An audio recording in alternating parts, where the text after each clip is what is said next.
Estamos de volta com mais um bloco do programa Direito da Gente. Hoje estamos tratando sobre a reforma trabalhista. Eu recebo aqui no estúdio a doutora Samira Kik, que é advogada na comarca de São João del Rei.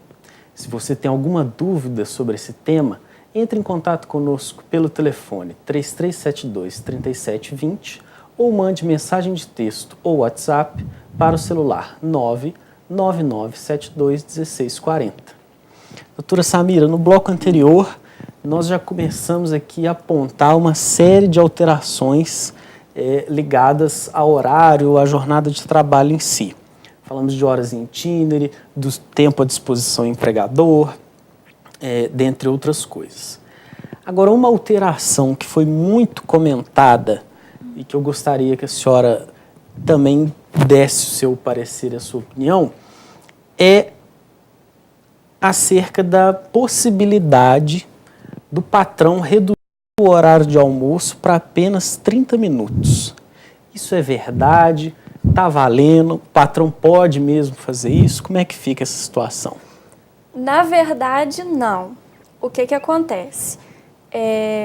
Tanto na antiga CLT quanto agora com a reforma trabalhista, na jornada de trabalho superior a 6 horas, é obrigatório o empregado fazer uma pausa de 1 a 2 horas para intervalo de descanso, de almoço, e nas jornadas inferiores a 6 horas e até 4 horas, intervalo de 15 minutos.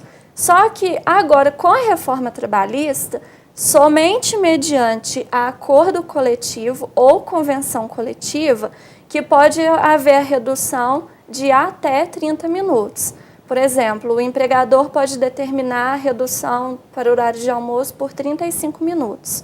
Só que não é uma determinação exclusiva do empregador. Para haver essa definição, né, do horário de almoço, tem que ter um acordo coletivo, que no caso é um acordo entre o sindicato dos empregados com as empresas, ou uma convenção coletiva, que é um acordo entre sindicato e sindicato dos empregadores e sindicato dos empregados.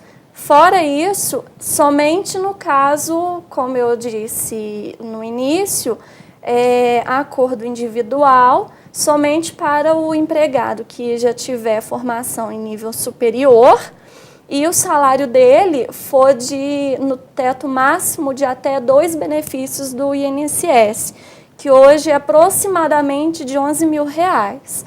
Isso é uma forma de prevenir que o empregador seja obrigado a reduzir o horário de intervalo sem ter a proteção do sindicato ou se ele não tiver uma formação para determinar isso. Isso é uma questão muito interessante, porque muita gente pensou assim, nossa, então agora eu vou ter só direito a 30 minutos de intervalo de almoço, estou perdido.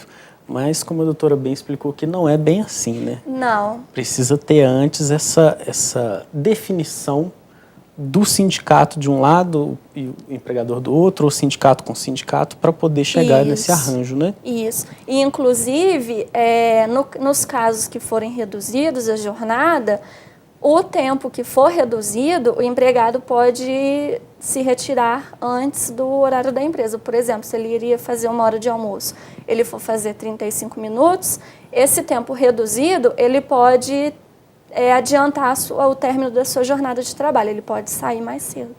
Ou seja, ele sai meia hora, se fosse meia hora, sai meia hora mais cedo para compensar o intervalo que não teve. O intervalo que ele não fez. Agora, doutora Samira, ainda falando dessa questão do intervalo, antes da reforma trabalhista, era considerado pelos tribunais, foi isso até objeto de súmula, que se o trabalhador não gozasse do intervalo de forma integral, por exemplo, eu tenho direito a 1 hora de descanso, mas na verdade faço só 30 minutos. Eu poderia pleitear na justiça o recebimento daquela hora integral, mesmo tendo gozado só parte dela. A reforma trabalhista mexeu nisso também? Mexeu. Agora, com a reforma, o empregado vai ter direito a pleitear na justiça somente o tempo que ele foi reduzido, somente o tempo parcial. Por exemplo, se ele teve reduzido somente os 30 minutos, ele só vai poder pleitear esses 30 minutos, porém permanece o acréscimo de 50% no valor da hora trabalhada. A única diferença é que ele não pode mais requerer o tempo integral, ele só pode requerer a parcela que foi retirada dele. Muito bem. Obrigada. Doutora Samira, e com relação a férias, teve alteração também? Teve também uma alteração muito importante, que com a reforma, agora as férias, elas podem ser divididas em até 3 períodos, porém, esses 3 períodos, o primeiro período não pode ser inferior a 14 dias e os outros 2 períodos não podem ser inferiores a 5 dias. E teve alteração também com relação a férias dos menores aprendizes ou dos maiores dos aposentados. Antes não poderiam ser parceladas, agora também são parceladas. O artigo que trata das férias, ele é tratado de forma integral a todas as modalidades trabalhadoras. Ok, então agora podemos dividir férias em até 3 períodos. Isso. Agora, doutora Samira, eu confesso que eu não sei se isso era muito comum, que eu acredito que nenhum empregador fosse agir dessa maneira, mas enfim. As férias podem começar num feriado, num domingo, por exemplo. A pessoa termina de trabalhar na sexta-feira e o empregador vira e fala assim, perdão, no sábado o empregador falou assim, ó, a partir daqui você está de férias, já começando a contar no domingo. Isso teve alteração? Continua? Como é que está essa situação? Teve alteração porque, infelizmente, ocorria isso. Inclusive em épocas de carnaval, de Natal, de início de ano novo, ocorria do empregador das férias, né, para o funcionário nessas datas. Agora, com a reforma trabalhista, isso está vedado. O empregador só pode determinar as férias em até 2 dias antes do feriado ou do recesso semanal remunerado, que no caso seria o domingo. Perfeito, muito bem. Nós vamos para um breve intervalo mais uma vez e hoje estamos tratando sobre a reforma trabalhista.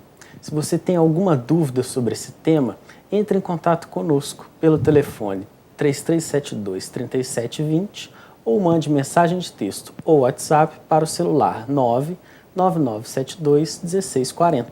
Voltamos já, não saia daí.